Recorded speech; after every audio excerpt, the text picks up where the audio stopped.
시청자 여러분 안녕하세요. 경제 지식과 문화 정보를 다루며 여러분의 오전을 책임지는 시간 유민영의 경제 돋보기, 저는 진행을 맡은 앵커 유민영입니다. 벌써 날씨는 이제 완연한 봄에 접어들었습니다. 서울 지역까지 이런저런 꽃들이 피면서 정말 이제 봄이구나 실제로 느끼게 하는데요. 과연 우리 경제에도 봄이 오고 있을까요? 오늘 경제 돋보기에서 이 소식 자세히 준비했습니다. 4월 2일 유민영의 경제 돋보기 지금부터 시작합니다.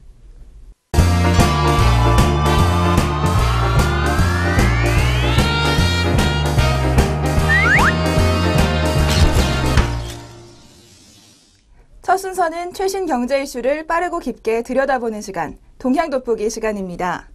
우리 경제가 불황이라는 이야기 벌써 1, 2년 전부터 많이 들으셨을 겁니다. 그런데 지난 2월 경기는 소폭이지만 좋은 모습을 보여줬다고 합니다. 이제 봄이 오고 있는 걸까 좀 기대해 볼 만도 할 것 같은데요. 하지만 또 자세히 들여다보면 그렇게 좋아할 일만은 아니라는 분석도 나오고 있습니다. 오늘 동향 돋보기에서 이번 주 발표된 2월 산업 동향 자세히 살펴보도록 하겠습니다. 전반적으로 2월 산업 생산과 소비 투자 모두 소폭 늘어났습니다. 지난 1월에 극심한 부진을 보였던 산업활동 지수는 설 연휴 효과로 판매가 늘면서 미약하게나마 작년 세월호 참사 이전 수준으로까지 회복했다는 평가입니다. 하지만 불안한 대내외 경제 여건을 감안하면 아직까지 경기가 강하게 회복되는 추세는 아닌 것으로 분석됩니다. 구체적으로 살펴보면요. 통계청이 지난 31일 발표한 2월 산업활동 동향에 따르면 전체 산업 생산은 전월보다 2.5% 증가했습니다. 이는 지난 2011년 3월 4% 늘어난 이후 무려 47개월 만의 최대치입니다. 수치상으로는 지난 1월보다 2.5% 꽤 크게 회복한 것으로 보이지만 바로 2월에 설 연휴가 있었죠. 2월 설 연휴로 판매가 늘어나는 등 기저효과가 반영된 덕분으로 풀이됩니다. 설 효과를 제외하기 위해서 1, 2월 생산 수치를 묶어서 따져보면 지난 4분기에 비해 0.1% 늘어난 수준에 그쳤습니다. 경기가 크게 회복됐다고는 보기 힘든 이유입니다. 산업 생산에서 가장 큰 비중을 차지하는 광공업도 1월보다 2.6% 늘었습니다. 자동차가 4.6%, 반도체가 6.6% 등 지난달에 비해서 이렇게 크게 늘어난 종목들이 있기 때문인데요. 하지만 역시 1, 2월 평균치를 보면 지난 4분기보다 오히려 0.3% 소폭 감소하는 모습을 보여줬습니다. 결국 2월만 소폭 올랐을 뿐 전체적으로 따지면 그리 회복세가 강한 건 아니라고 볼 수가 있는데요. 설비 투자 역시 마찬가지입니다. 운송장비 투자가 크게 늘면서 전월보다 3.6% 증가했지만 지난해 4분기와 비교하면 1.1%나 감소한 것으로 나타났고요.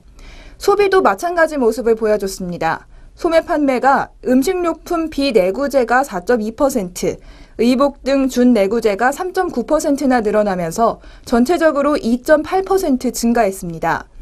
하지만 역시 1, 2월 평균치를 4분기와 비교해보면 0.3%로 소폭 증가하는 데 그쳤습니다. 이렇게 2월 지표만 보면 경기가 나아진 것으로 보이지만 완연하게 회복 흐름을 탔다고 단정하기는 어려운 상황입니다. 실제로 통계청 관계자에 따르면 경기 동행 종합지수가 3개월 동안 꾸준히 상승하는 등 미약하게나마 경기가 회복하고 있긴 하지만 전반적 경기 수준은 아직 작년 세월호 사건 이전 수준 정도까지 회복한 그뿐이라고 말하고 있습니다. 임노중 IM투자증권 이코노미스트에 따르면 전반적으로 국내 소비와 국내 생산이 반등했지만 국내외 경제 여건으로 봤을 때 내수와 수출이 동반해서 강하게 회복되는 것은 여전히 어려워 보인다는 의견이 많습니다. 하지만 기획재정부의 판단은 조금 더 긍정적입니다. 12월 자동차 밀어내기 등 특수 요인이 있었던 만큼 12월을 제외하고 보면 오히려 1, 2월 광공업 생산은 4분기보다 0.8% 증가했다는 겁니다. 기재부 관계자는 1, 2월 광공업 생산설비 투자 등이 다소 둔화되는 모습을 보이지만 연말의 특수성을 감안할 때 1, 2분기가 좋은 모습을 보인 것이라고 평가하고 있습니다. 특히 자산시장 개선세가 조금씩 지속되고 있습니다. 주택시장과 주식시장은 그나마 좋은 모습을 보이고 있는데요. 이런 상황에서 저유가와 저금리 효과가 가시화된다면 실물경제 회복세도 점차 강화될 것이라는 의견을 정부는 내놓고 있습니다. 이렇게 오늘 2월 산업활동 동향 살펴봤는데요. 수치상으로는 아주 기뻐할 수도 그렇다고 아주 부정적으로 볼 것도 아닌 것 같습니다. 조그마한 불씨가 지금 남아있다고 볼 수 있는 상황인데요. 앞으로 3월과 4월 어떻게 진행될지 계속해서 나오는 지표들 저희와 함께 확인하시기 바랍니다. 지금까지 동향 돋보기 시간이었습니다.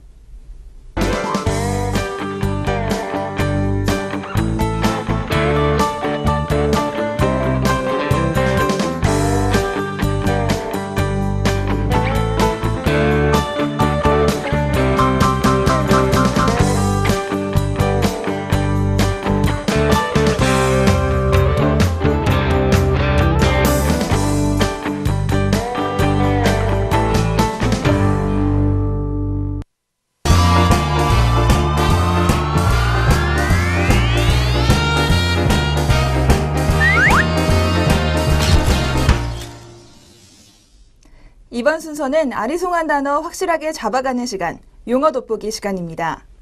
오늘은 안심전환대출에 대해서 관심 가지시는 분들 많이 소개해드렸는데요. 지난주 이런 것들을 소개해드렸는데 이에 따라서 통화주의는 과연 어떤 모습인지 이런 것들도 많이 관심을 받고 있습니다. 오늘은 가학적 통화주의라는 용어 자세히 살펴보도록 하겠습니다. 먼저 통화주의란 프리드먼을 대표로 하는 시카고 학파의 경제 이론입니다. 통화론자로는 케이건과 멜처 등 이런 학자들이 있고요. 고전파 경제이론의 계보에 속하며 케인즈의 경제학과 대립하는 학파입니다. 1960년대 후반에 들어서 그동안 누적됐던 인플레이션 압력이 점차 표면화됐고 급기야 높은 실업률과 인플레이션이 함께 나타나는 스태그플레이션이 나타나면서 이런 통화주의가 부상하게 됐습니다. 정부가 직접 시장에 개입해서 돈을 푸는 케인즈주의와는 조금 다른 처방인데요. 케인즈 정책 처방의 대안으로 나타난 것이 바로 통화주의였습니다. 통화주의의 기본 입장은 자본주의적 시장기구의 자유경쟁 원리에 대한 확고한 신념인데요. 케인즈가 자유방임주의의 종언을 고하고 정부의 직접 개입을 제한한 데 반해서 프리드먼은 정부의 활동은 시장기구의 경쟁 메커니즘을 유지하거나 시장기구가 개입하지 어려운 서비스를 공급하는 데만 국한시켜야 한다는 입장을 취하고 있습니다. 하지만 요즘은 통화주의라는 말이 조금 다르게 쓰이고 있습니다. 바로 통화정책 자체가 깊숙한 정부의 시장 개입을 의미하기 때문입니다. 그 중에서도 요즘 가학적 통화주의를 우려하는 목소리가 나오고 있다고 합니다. 이 가학적 통화주의란 인플레이션에 대한 우려에 과도하게 사로잡힌 나머지 다른 경제 현실은 외면하고 긴축적 통화 정책을 밀어붙이는 태도를 꼬집는 용어입니다. 바로 영국 일간 가디언의 일요판 옵서버에서 경제 전문 칼럼니스트로 활동하던 윌리엄 키건이 1980년대 초 마거릿 대처 영국 정권 당시에 고실업에도 불구하고 펼쳐졌던 긴축 정책을 비판하기 위해 사용된 용어였습니다. 이 용어는 이후에 중앙은행의 섣부른 금리 인상을 경계하기 위해서 종종 사용되는데요. 최근에는 노벨경제학상 수상자인 폴 크루그먼이 최근 스웨덴 중앙은행인 릭스방크를 대상으로 수차례 이 가학적 통화주의라는 용어를 언급해서 다시 한번 크게 논란이 되고 있습니다. 폴 크루그먼은 지난해 4월 뉴욕타임스 칼럼을 통해서 스웨덴이 고실업 저물가 하에서도 긴축을 단행하는 바람에 일본식 디플레이션 덫에 빠지고 말았다고 질타했습니다. 스웨덴 중앙은행인 릭스방크가 긴축에 착수해서 기준금리를 2010년 7월 0.25%에서 2011년 7월까지 2%로 빠르게 올린 것은 오판이었다고 꼬집은 겁니다. 릭스방크는 연이은 금리 인상 후 물가 상승률이 떨어지기 시작하자 2011년 12월부터는 5개월 만에 다시 금리를 내리기 시작했습니다. 급기야 지난해 10월에는 제로금리 대열에 합류했고 올해 2월에는 기준금리를 마이너스 0.1%까지 내리고 국채 매입 정책까지 시도했습니다. 지난달에는 금리가 마이너스 0.25%로 더 내렸고요. 국채 매입 규모도 종전의 3배인 300억 크로나, 우리 돈으로 약 3조 8천억 원까지 통화정책을 사용하기 시작한 겁니다. 스웨덴의 물가 상승률은 이런 연이은 금리 상승으로 2012년 1월 이후 릭스방크의 관리 목표치인 2%를 줄곧 밑돌고 있습니다. 지난해 8월부터 올해 1월까지는 물가 상승률이 계속 마이너스 행진을 벌였고 2월에 조금 반등하긴 했지만 겨우 0.1%에 불과했습니다. 이런 식으로 잘못된 통화 정책을 비판하면서 크루그먼이 가학적 통화주의다 이렇게 비판을 하자 페르 얀손 릭스방크 부총재는 반론을 펼치기도 했습니다. 부총재에 따르면 2010년과 2011년 금리 인상 시기에 스웨덴은 굉장히 빠른 경제 성장을 하고 있었고 가계부채 우려도 있었기 때문에 금리 인상은 정당했다고 반박합니다. 하지만 폴 크루그먼 노벨 경제학상까지 받은 이 인지도 높은 경제학자에게 반론을 크게 힘을 발휘하지 못했다고 하는데요. 크루그먼은 이 스웨덴 중앙은행에 이어서 미국을 겨냥하기 시작했습니다. 지난달 초 뉴욕타임스 칼럼에서 미국 연방준비제도를 향해 가학적 통화주의에 빠지지 말라고 경고했습니다. 바로 미국의 금리 인상 우려를 폴 크루그먼이 바로 이 용어를 사용해서 비판한 겁니다. 그는 미국의 임금 상승 속도가 빠르지 않고 인플레 속도도 없는데 연준이 금리 인상을 서두른다면 최악의 경우 미국도 일본식 디플레 함정에 빠진 스웨덴 꼴이 될 수도 있다고 지적했습니다. 이렇게 일본과 스웨덴을 비판하면서 미국이 이런 구렁에 빠지지 않도록 좀 경계하고 있는 건데요. 실제로 미국도 이렇게 금리 인상을 조금 늦추는 모습을 보여줬습니다. 폴 크루그먼의 비판을 들은 것인지는 알 수 없지만요. 가학적 통화주의라는 말이 현재 세계 중앙은행들을 많이 짓누르고 있다는 것, 오늘 용어 돋보기에서 알아봤습니다.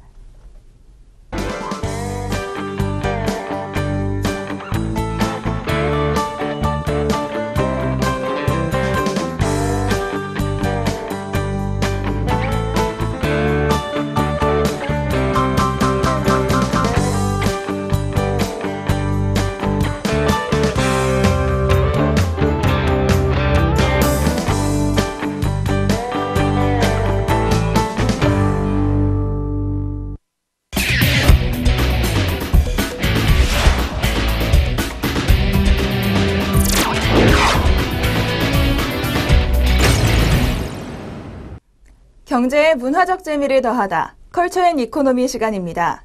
오늘 목요일은 가볼 만한 전시 소개해드리는 시간이죠. 오늘도 역시 알찬 전시회들 마련했는데요. 요즘 계절이 변하면서 좋은 전시들도 많아지고 있습니다. 오늘도 가볼 만한 전시들 풍성하게 준비했습니다. 먼저 첫 번째 소개해드릴 전시, 안중근 의사에 관련된 전시입니다. 울림 안중근을 만나다라는 제목인데요.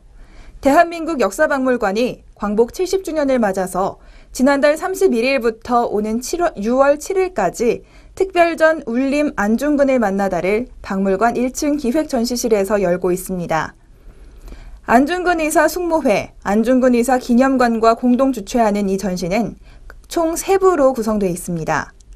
1부는 하얼빈 역에서 울린 총성, 2부는 리순에 울린 외침, 그리고 가슴에 품은 사진 한 장, 대한국인 안중근이라는 3가지로 구성되어 있습니다. 이번 전시회는 국권 회복 그리고 동양평화 등에 대한 안 의사의 염원을 들여다볼 수 있는 하얼빈 의거 전후 기록들을 한데 모았습니다. 의거 사흘 전 안 의사는 장부가를 지어 거사에 대한 열망을 읊었는데요. 장부가의 내용은 이렇습니다. 동풍이 점점 차가운데 장사의 의기가 뜨겁도다. 분개히 한 번 가미어 반드시 목적을 이루리로다. 이렇게 장부의 기계를 보여줄 수 있는 장부가가 지금 전시되어 있고요. 또 사세가 고연하도다. 동포여 속히 대업을 이룰지어다. 만세여 대한 독립이로다. 이렇게 이어지고 있습니다. 거사 후 체포된 안 의사는 리순 감옥에서 150여일간 검찰관 등을 향해서 정당성을 역설했는데요. 그때 작성한 바로 안응칠 소회는 그가 생각한 의거의 목적과 평화에 대한 염원을 선연히 드러내고 있습니다. 이토 히로부미는 천하대세를 깊이 헤아려 알지 못하고 함부로 잔혹한 정책을 써서 동양 정체가 멸망을 면치 못하게 생겼다고 강하게 비판하고 있습니다. 이런 상황에서 앉아서 죽기를 기다리는 것이 옳지 않고 항상 일어나서 행동해야 한다고 주장하고 있는데요. 이 외에도 안중근 의사의 유묵들, 서예 작품들도 전시가 되고 있습니다.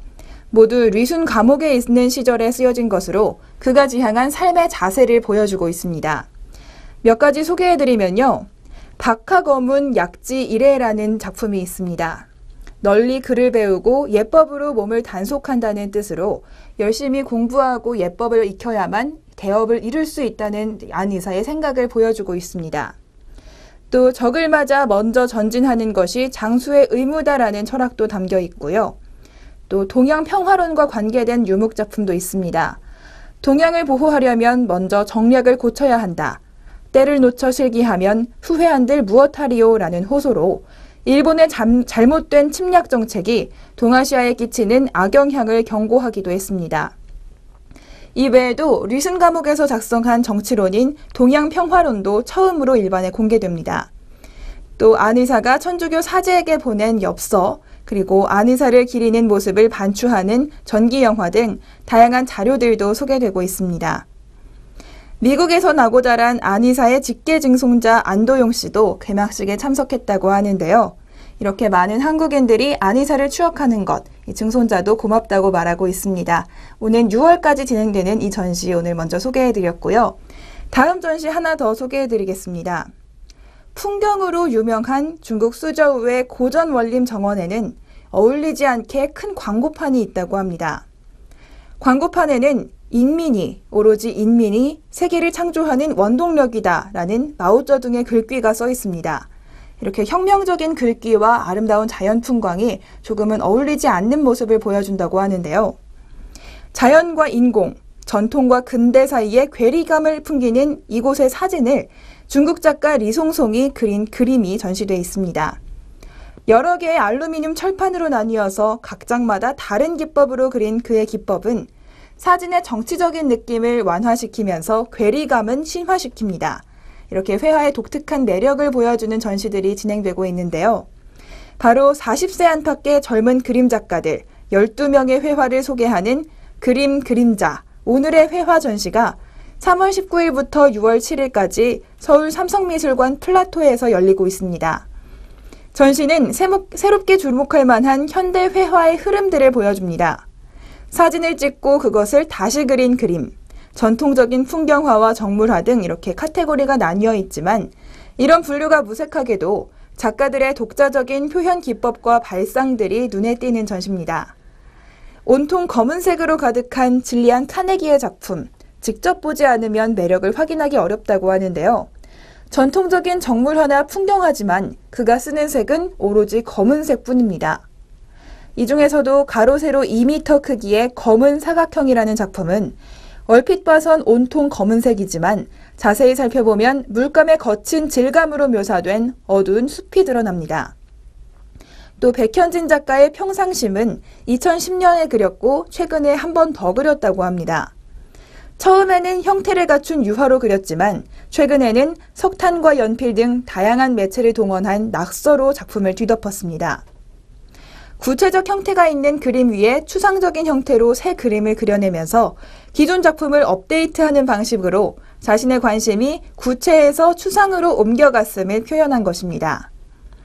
또 백현진 작품의 건너편에 걸린 데이나 슈츠의 작품은 신을 믿지 않는 작가가 상상해서 그린 신의 그림을 보여줍니다. 사람들을 끌어안는 신의 얼굴은 비인간적인 형태로 그려져 있기 때문에 표정을 읽을 수는 없지만 왠지 탐욕스럽고 관람객을 깔보는 듯한 느낌을 줍니다. 이렇게 다양한 회화들을 소개해주는 전시들 소개해드렸는데요. 사진과 컴퓨터 그래픽의 이미지가 범람하는 이 시대, 전통 회화는 조금 뒤편으로 물러난 것 아닌가 하는 느낌도 주게 합니다.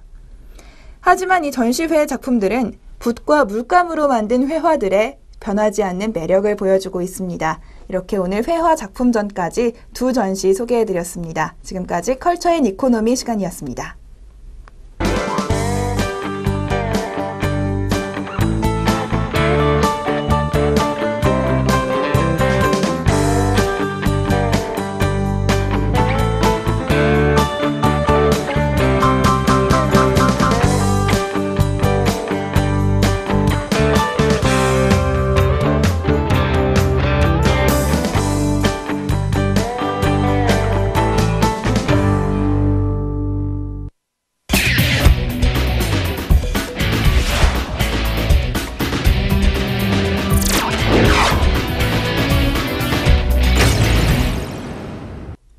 경제 돋보기, 이번 순서는 주목할 만한 주식 한 종목씩 소개해드리는 주식 한마디 시간입니다.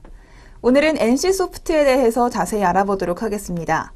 NC소프트가 최근 경영권 분쟁을 겪으면서 NC소프트가 운영하는 야구단이 비효율적인 것 아니냐는 비판도 받고 있습니다. 하지만 이 야구단의 가치가 너무 저평가되어 있다는 레포트가 나와서 오늘 주식 한마디 시간에서 소개해드리려고 합니다. 최근 프로야구가 개막했습니다. 지난 주말 개막하면서 벌써 초반부터 많은 관중을 모으고 있는데요. 실제로 야구는 부정할 수 없는 국내 최고의 인기 스포츠가 됐습니다.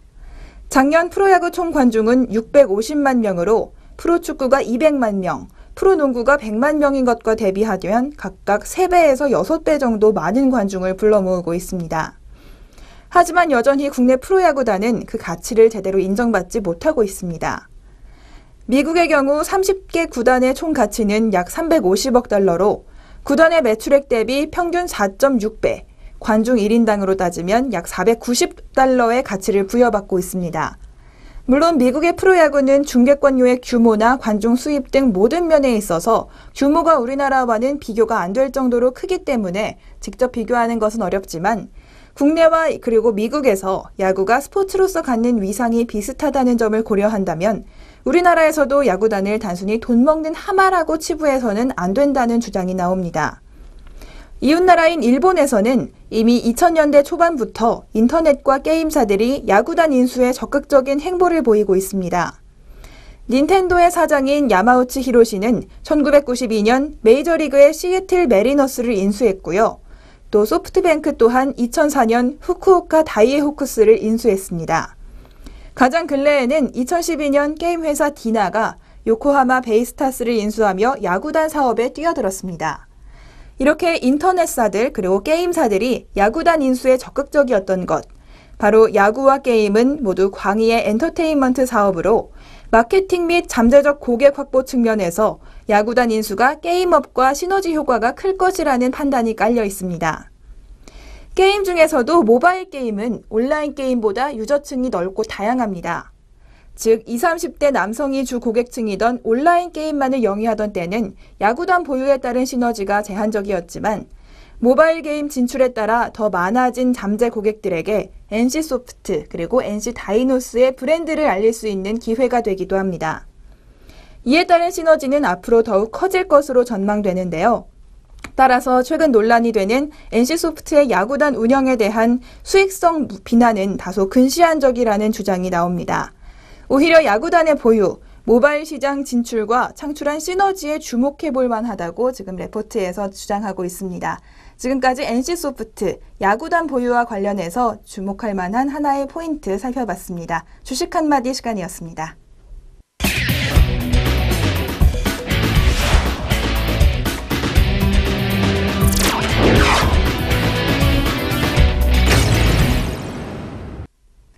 경제적으로 사느라 지친 삶 가운데 쉼표가 되는 시간, 3분 문학 충전 시간입니다. 오늘도 시 한 편 준비했는데요. 나태주 시인의 풀꽃이라는 시입니다. 몇 년 전 한 드라마에서 이 시가 소개돼 많은 주목을 받았고요. 이후 광화문 빌딩에 크게 내걸리면서 많은 사람들의 사랑을 받기도 했습니다. 짧은 시지만 문득 주변의 사소한 것들을 더 소중하게 바라보게 만드는 이 시, 나태주 시인의 풀꽃 함께 들어보시죠.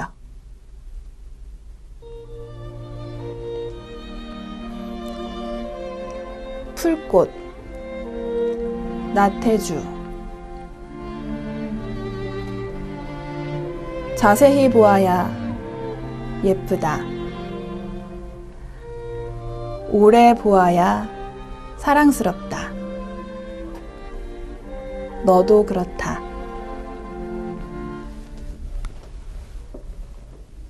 시대를 막론하고 물질이나 외모에 집착하는 모습들은 인간의 본성처럼 느껴지기도 합니다.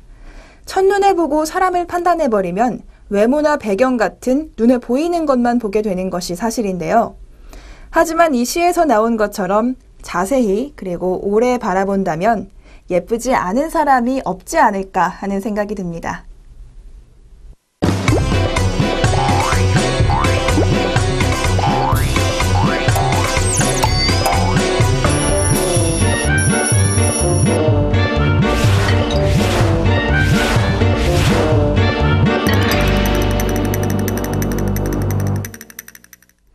오늘 경제 돋보기 준비한 소식 모두 전해드렸습니다. 4월, 따뜻한 날씨에 기분이 좋기도 하지만 바로 지난 4월의 아픔이 생각나기도 하는 달입니다. 우리 한 명 한 명 모두가 노력해야 다시는 잔인한 4월을 맞지 않을 수 있을 것 같습니다. 4월을 맞아서 우리 사회에 한 번 더 관심 갖는 계기가 됐으면 좋겠습니다. 오늘 경제 돋보기 여기서 마무리하고요. 내일 오전 다시 찾아뵙도록 하겠습니다. 시청해주신 여러분 고맙습니다.